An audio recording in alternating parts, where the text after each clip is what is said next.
오늘 함께 나누실 말씀은 마태복음 21장 1절에서 11절까지의 말씀이 되겠습니다. 마태복음 21장 1절에서 11절의 말씀, 신약성경 34페이지 또는 35페이지쯤에 있습니다. 우리 찾으셨으면 마태복음 21장 1절에서 11절까지의 말씀을 우리 다 같이 합독하도록 하시겠습니다.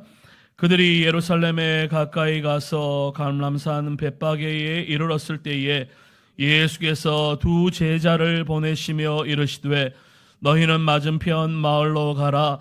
그리하면 곧 매인 나귀와 나귀 새끼가 함께 있는 것을 보리니 풀어 내게로 끌고 오라.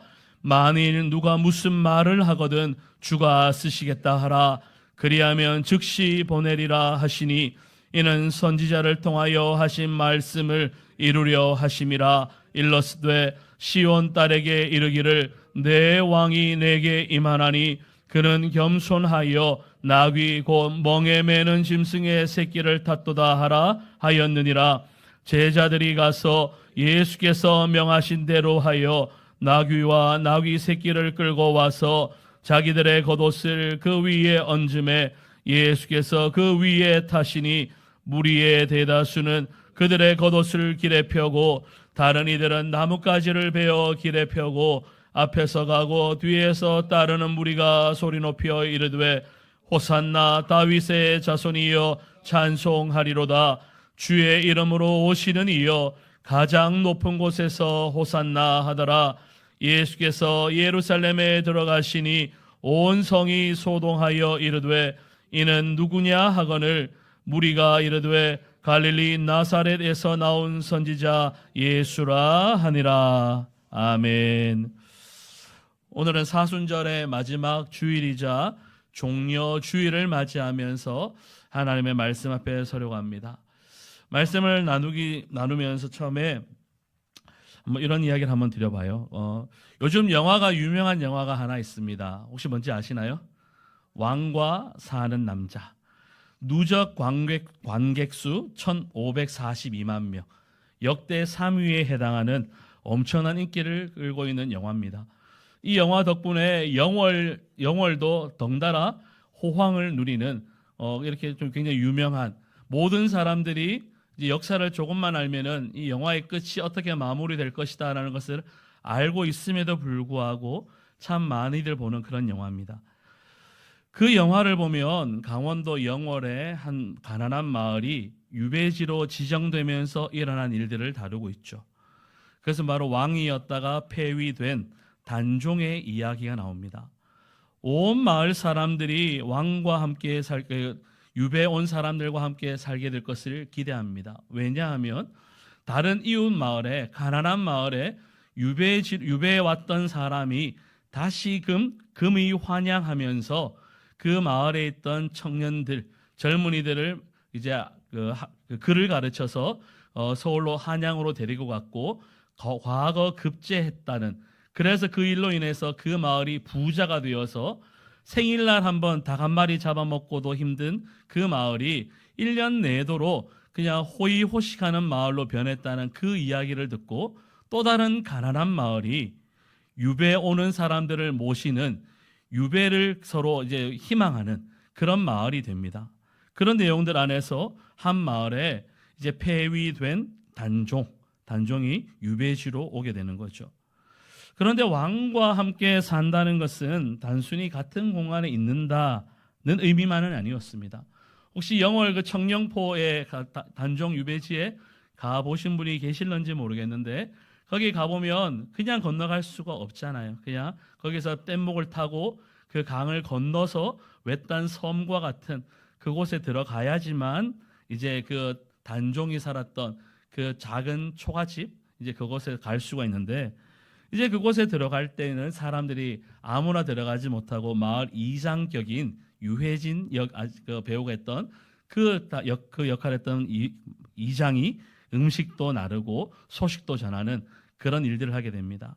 그런데 그 영화를 보신 분들은 아시겠지만 왕이 처음에는 식사를 잘 하지 못합니다. 근심 가운데 밥을 잘 먹지 못하고 끼니를 거르죠.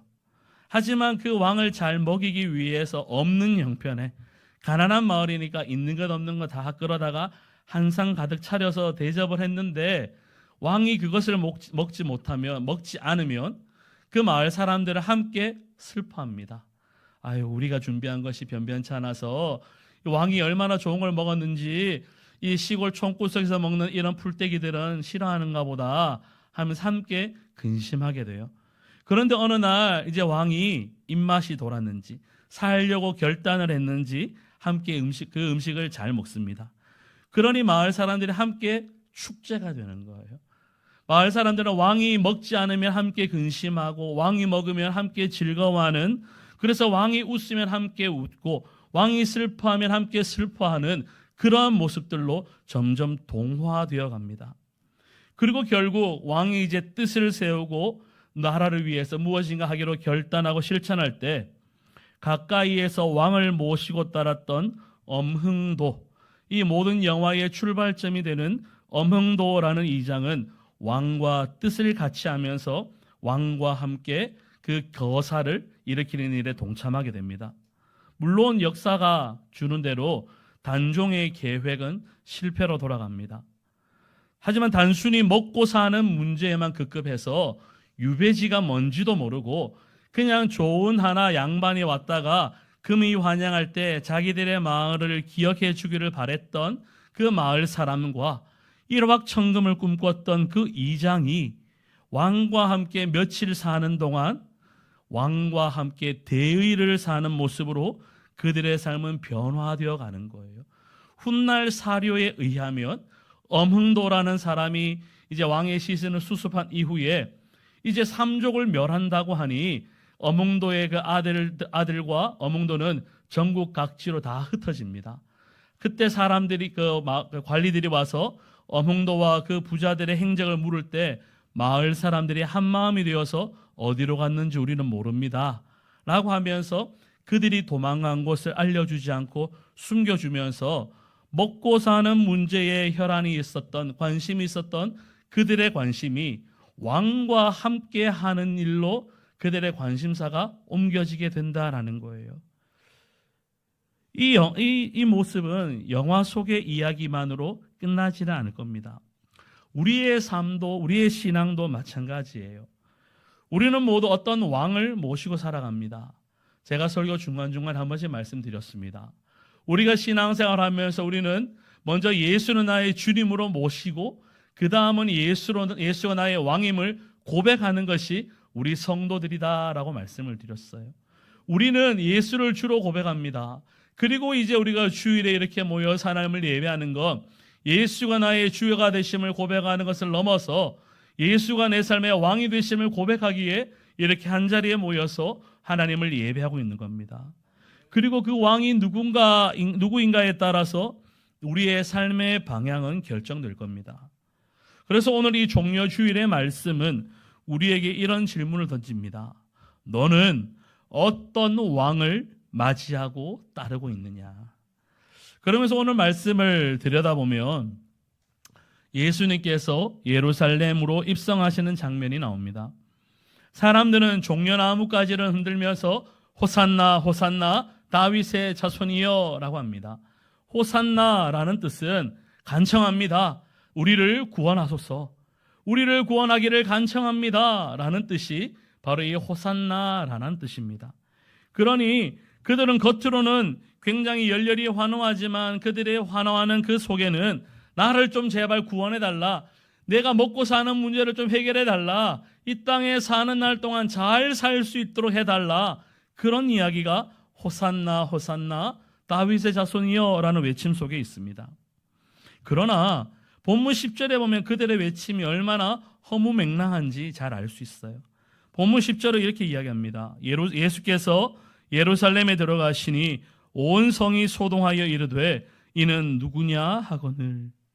사람들은 열렬히 환영합니다. 환영은 있었으나 이해는 없었어요. 열정은 있었는데 깊이는 없는 거예요. 우리 속담에 그런 말이 있죠. 밤새 곡했는데 누가 죽었는가 하더라. 실컷 밤새 곡했는데 애통했는데 그래는 누가 죽었지? 누가 죽었는지 알지도 못하고 밤새 애곡을 했다는 거예요. 얼마나 어리석은 일이에요. 근데 지금 이 사람들이 그렇다는 겁니다. 열렬히 환호는 하고 있어요. 호산나 호산나는 하고 있어요. 그런데 도대체 저 사람이 누구야? 저 사람이 도대체 누구길래 우리가 지금 이렇게 호산나를 외치고 있느냐는 말이에요. 그러니 아니나 다를까 그들은 불과 며칠 뒤에 똑같은 입술에서 예수를 십자가에 못 박으라 라는 성난 군중의 외침으로 변하고 맙니다. 예수님을 환영했던 무리와 예수님을 십자가에 못 박으라고 외쳤던 성난 군중은 다른 그룹이 아니었어요. 다른 그룹이 아니라 똑같은 사람들이었어요. 그러나 그 똑같은 사람들이 불과 며칠 만에 태도를 완전히 바꿔버리고 만 겁니다.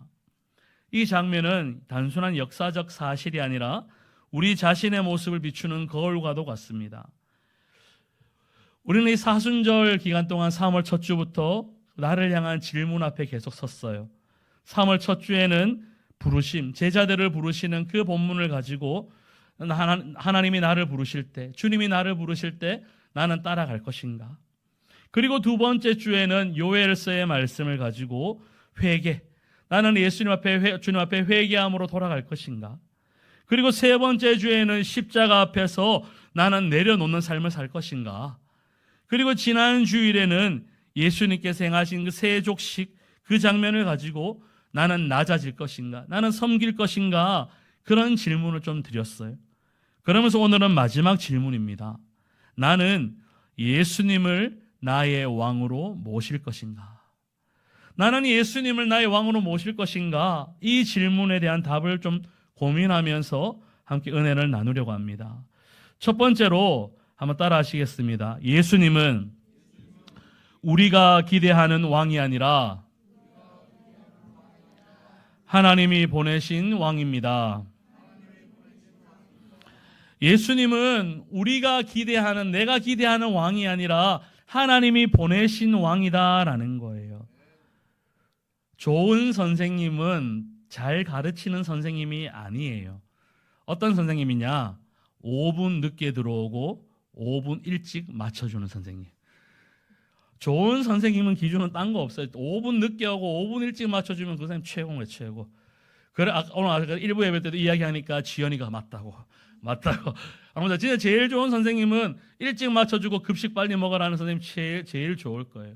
제일 좋은 교수님은 잘 가르치는 교수님이기도 하겠지만 오늘 휴강. 얼마나 좋은 교수님인지 몰라요. 이게 왜 그분이 좋은 교수님이겠어요? 학생들 입장에서는 오늘 공부 안 했으면 하는 그런 기대가 있기 때문에 그냥 일찍 마치고 늦게 들어오고 일찍 마치는 교수님, 그리고 늦게 오늘 휴강이라고 하는 그 교수님이 학생 입장에서는 가장 좋은 교수님이에요.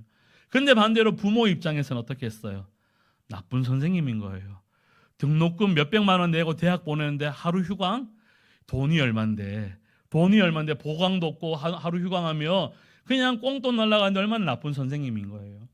이게 같은 수업에 임하는 교사임에도 불구하고 학생 입장이냐 아니면 부모의 입장이냐에 따라서 바라보는 관점이 달라지는 거예요. 제가 이 말씀을 드리는 이유는 예수님을 바라보는 관점에 있어서 변화가 일어나야 한다는 거예요. 내가 기대하는 왕이신 예수님과 하나님이 보내신 왕이신 예수님은 천양지차 다르다는 거예요. 오늘 5절의 본문에 이렇게 이야기를 합니다. 시온 딸에게 이르기를 내 왕이 내게 임하나니 그는 겸손하여 나귀 곧 멍에 매는 짐승의 새끼를 탔도다 하라 라고 말씀합니다. 예수님은 말이 아니라 나귀를 타고 오셨어요. 이 당시 타는 것은 이동수단이 아니라 왕의 성격을 드러내는 상징입니다. 그래서 왕, 장군이라고 하면은 딱 생각이 나시죠? 그냥 엄청나게 멋진 말, 정말 갈기가 화려하고 힘 있는 말, 그 말을 타고 오는 것을 왕이나 장군의 상징으로 생각을 합니다. 얼마 전에 뉴스를 보니까 금빛 말인데 말 한 마리가 20억이 넘었더라고요. 어마어마하죠. 우리 차값보다 더 비싼 거예요. 이제 아마 근데 그 말의 후대는 더 비싸질 거예요. 명마도 비싼데 명마의 후손은 더 비싸다고 하는데 그 황금빛 말은 더 비싸질 거예요. 이렇게 그 말은 그 타는 사람이 어떤 사람이냐를 드러내주는 신분의 상징과도 같아요. 그래서 당시 사람들은 강한 왕을 기대했기 때문에 로마를 무너뜨리고 자신의 현실적인 문제를 해결해 줄 그 정치적인 메시아를 원했기 때문에 나귀를 타고 입장하는 예수는 그들의 기대에는 맞지 않습니다. 그들의 성에 차지 않는 거예요. 그러나 예수님은 그들의 기대와는 전혀 다르게 나귀를 타고 오셨습니다. 이것은 많은 것을 보여주고 있어요.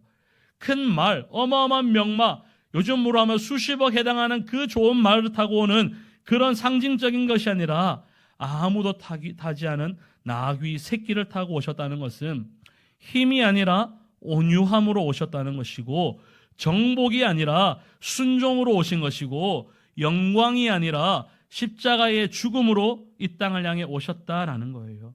우리의 기대와는 너무 다르다는 거예요. 결론은 우리는 그렇다면 어떤 예수님을 기대하고 있습니까? 여러분, 신앙생활하면서 예수님을 향한 어떤 기대가 있으십니까?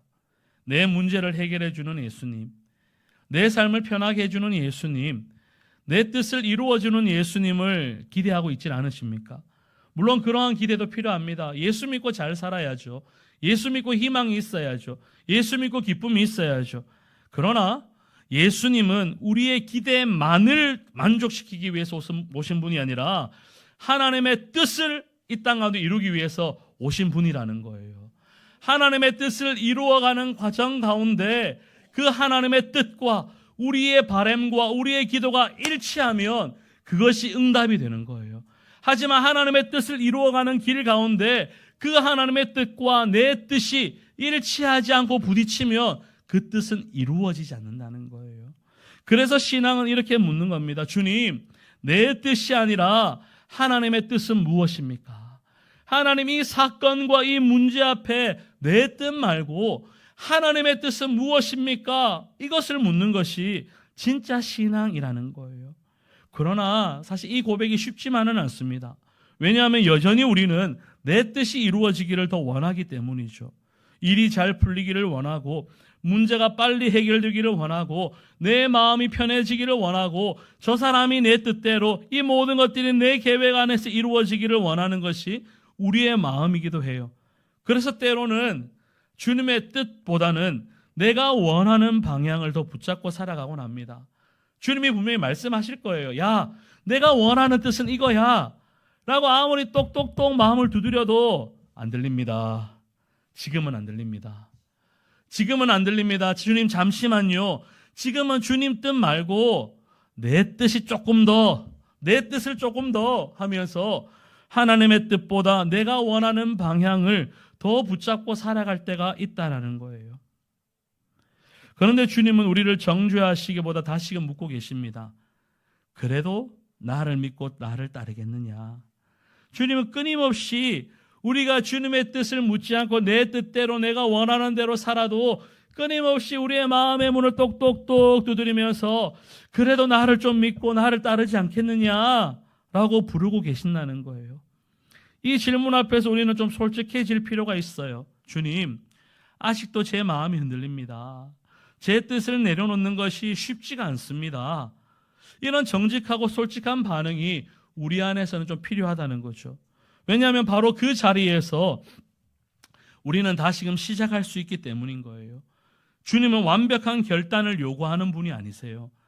완전히 단호하게 대쪽 같은 성품으로 한 번 하면 한다.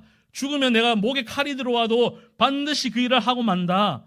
그런 사람만 기뻐하시는 것이 아니라 매번 고민하고 갈등해도 내 마음이 아침 저녁으로 달라도 화장실 들어갈 때와 화장실 나올 때 다른 우리의 마음을 있는 그대로 표현해도 주님은 그 모습을 기뻐하신다는 거예요.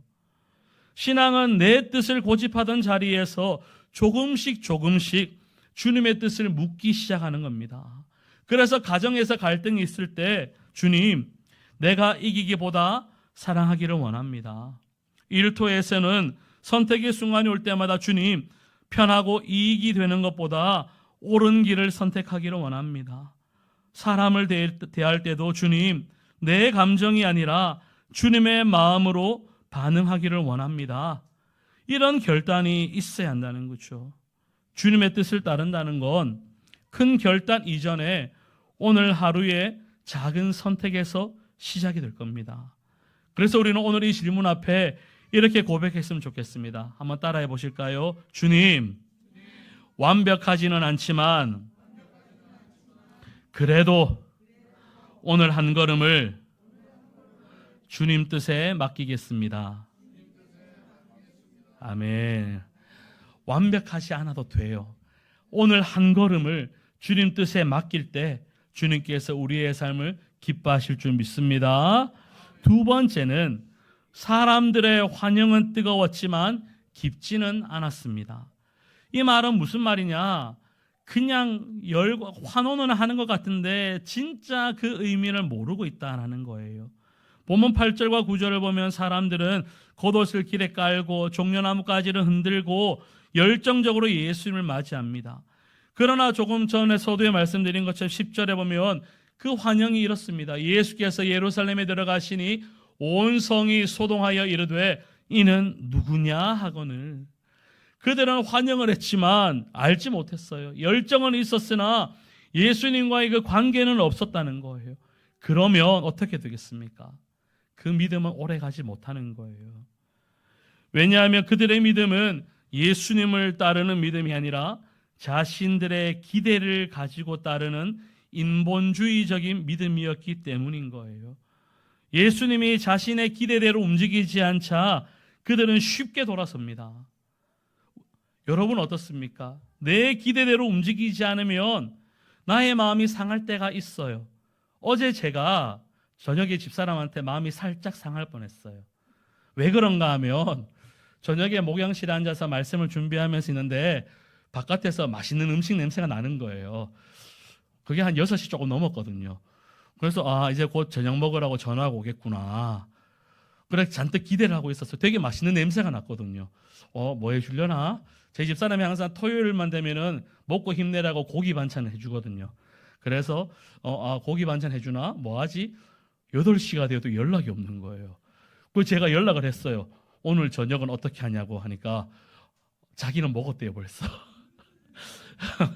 김치찌개를 끓여서 본인 혼자 먹었다는 거예요. 순간 화가 나는데 어떻게 하겠어? 참아야죠. 밥 주는 사람이 저 사람이니까.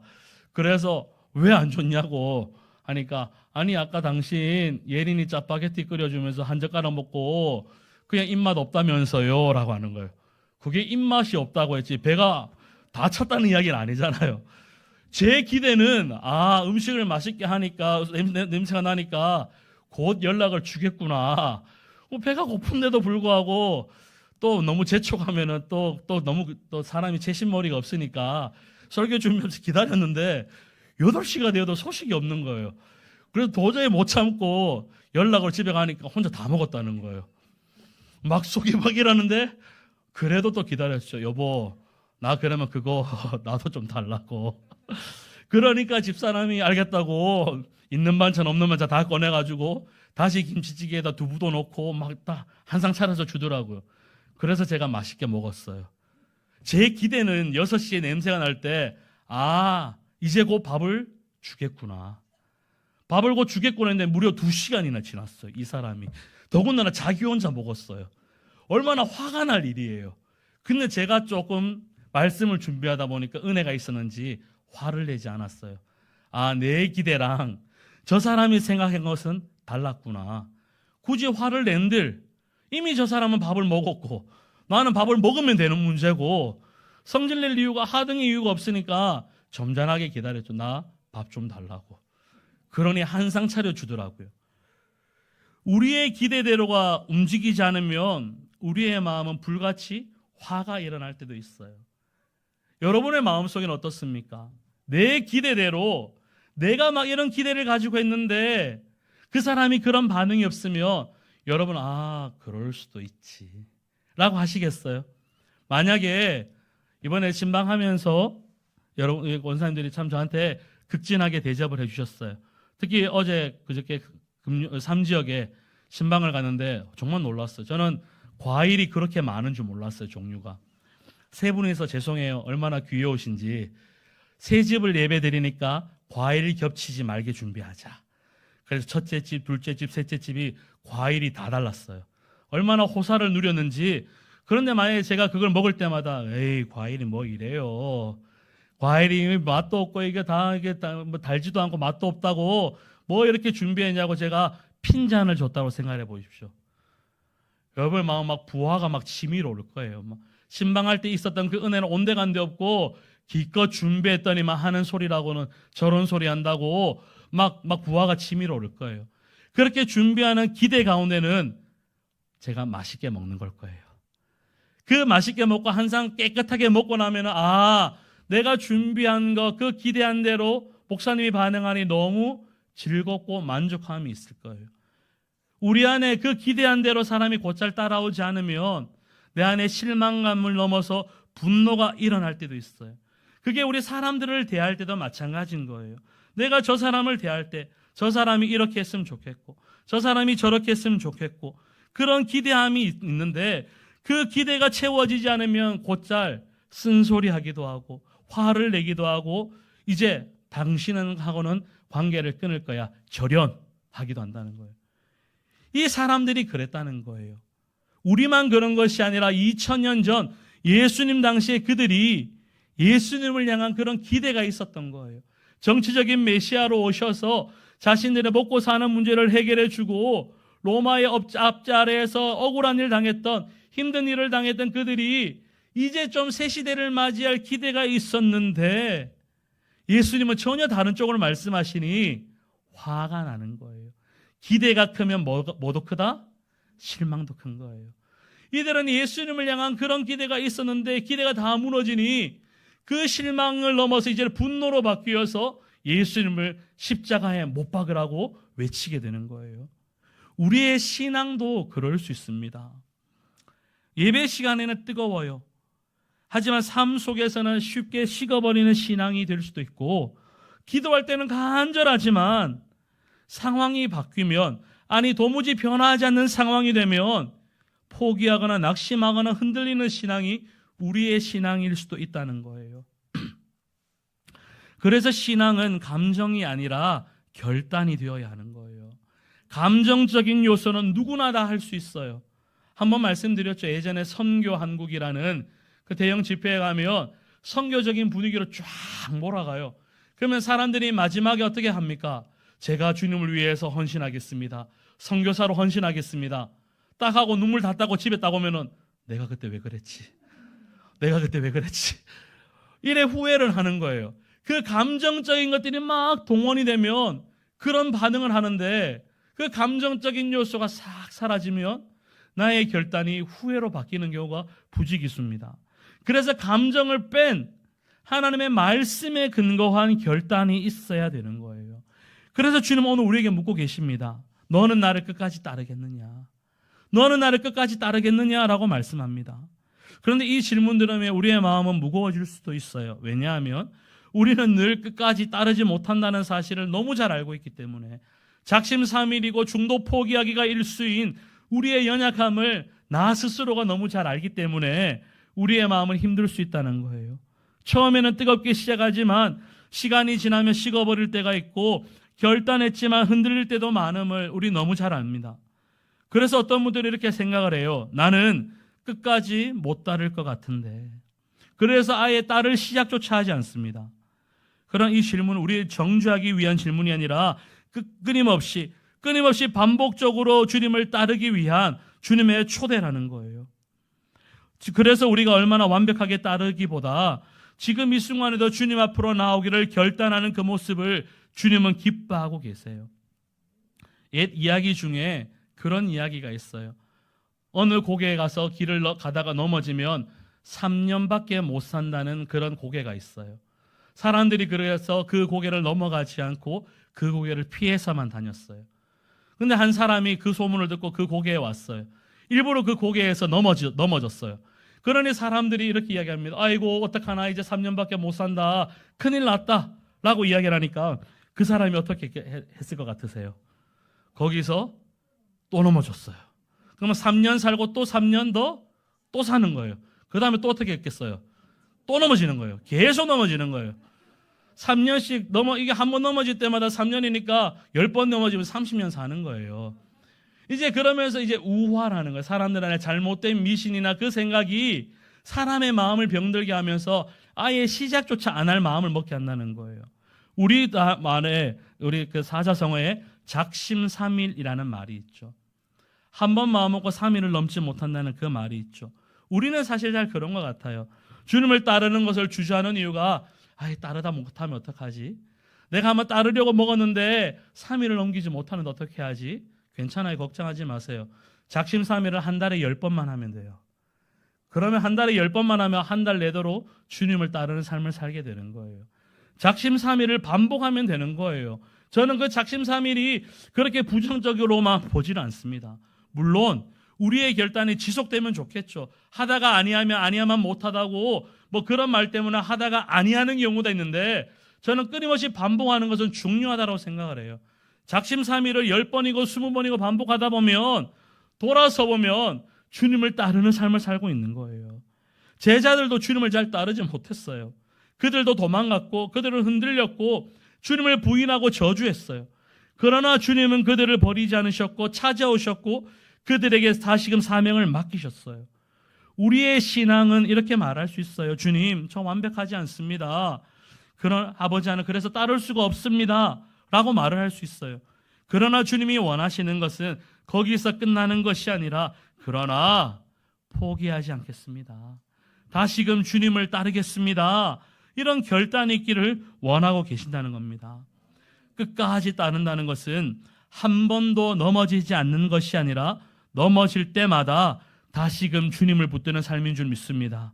그래서 오늘 흔들릴 때도 넘어질 때도 다시금 주님을 붙들겠다, 끝까지 주님 따르겠다 결단하는, 고백하는 그런 우리 성도들이 되시기를 예수님의 이름으로 축원합니다. 마지막 세 번째로 따라 하시겠습니다. 예수님은 십자가를 지기 위해 오신 왕이십니다. 예수님은 왕은 왕이신데 십자가를 지기 위해서 오신 왕이다라는 거예요.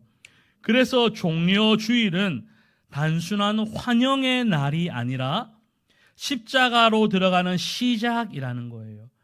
그러니 예수님께서 종려주일에 예루살렘 성으로 입성하시는 장면이 마치 올림픽이나 무슨 어디 국제대회에서 입상하고 예전에 90년대 카 퍼레이드 하듯이 예루살렘 성으로 들어가면서 퍼레이드하는 그런 퍼레이드 행렬이 아니라 이제 예루살렘 성으로 들어가서 십자가를 지기 위한 이제 그 출정식과도 같은 것이 이 예루살렘 입성이라는 거예요. 사람들은 환영하기 위해서 모여 있습니다. 하지만 예수님은 십자가를 지기 위해서, 십자가에서 죽으시기 위해서 그 길을 걸어가고 계시는 거예요. 얼마나 이게 마음이 다릅니까? 사람들은 왕으로 맞이하지만 예수님은 하나님의 어린 양으로 오셨던 거예요.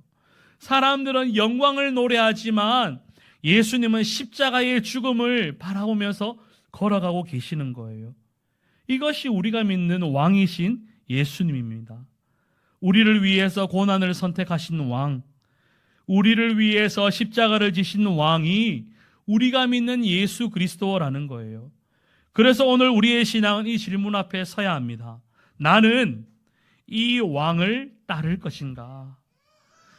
나는 이 왕을 따를 것인가? 그렇다면 이 왕을 따른다는 것은 무엇을 의미하겠습니까?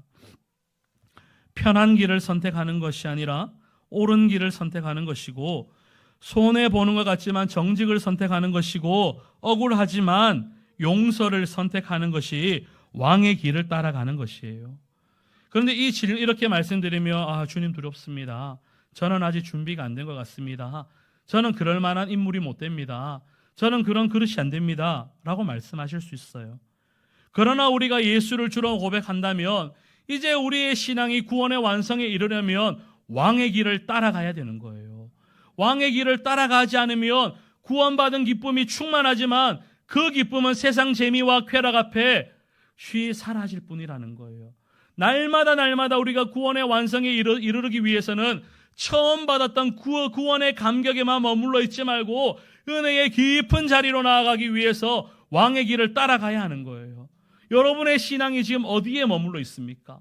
얕은 물가에서 그때 옛날 20년, 30년 전에 경험했던 그 구원의 감격에만 머물러 있다면 어린아이의 신앙인 거예요. 내가 진짜 하나님 닮아가는 천국에 이르는 구원의 완성에 이르는 그 믿음이라면 지금 여러분은 왕의 길을, 왕이신 주님이 걸어가신 그 길 따라가면서 은혜의 깊은 자리로 나아가셔야 되는 거예요. 주님은 완벽한 용기를 가진 사람을 부르지 않으세요. 절대로 준비 잘 된 사람 부르지 않으세요. 하나 모세를 생각해 보십시오.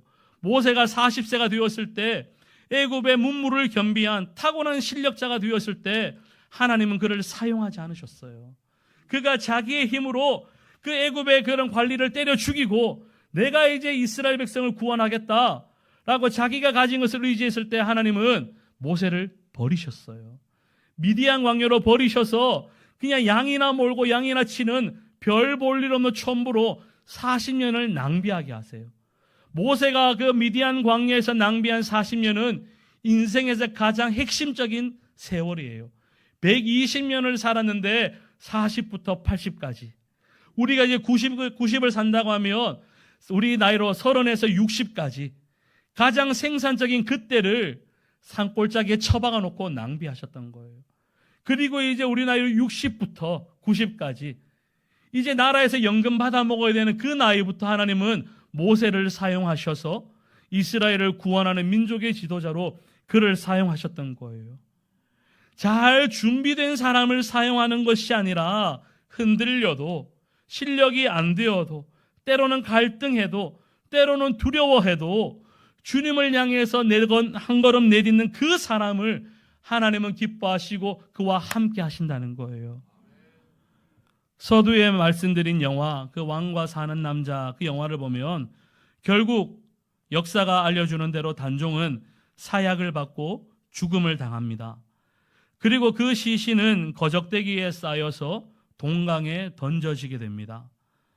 그리고는 왕은 누구도 단종의 시신을 수습하면 삼족을 멸하겠다는 엄포를 내립니다. 그러니 사람들은 그 누구도 어린 단종의 시신을 수습하지를 않습니다. 그러나 그때 삼족을 멸하겠다는 엄포 속에서도 왕과 살았던 남자인 엄흥도, 이 엄흥도는 물속을 헤치고 들어가서 어린 단종의 시신을 끌어안고 오열하면서 따뜻한 곳으로 모시려는 그 모습이 영화 말미에 나옵니다. 그리고는 엄흥도의 명언이 영화 마지막에 나오는데 이런 명언이 있어요.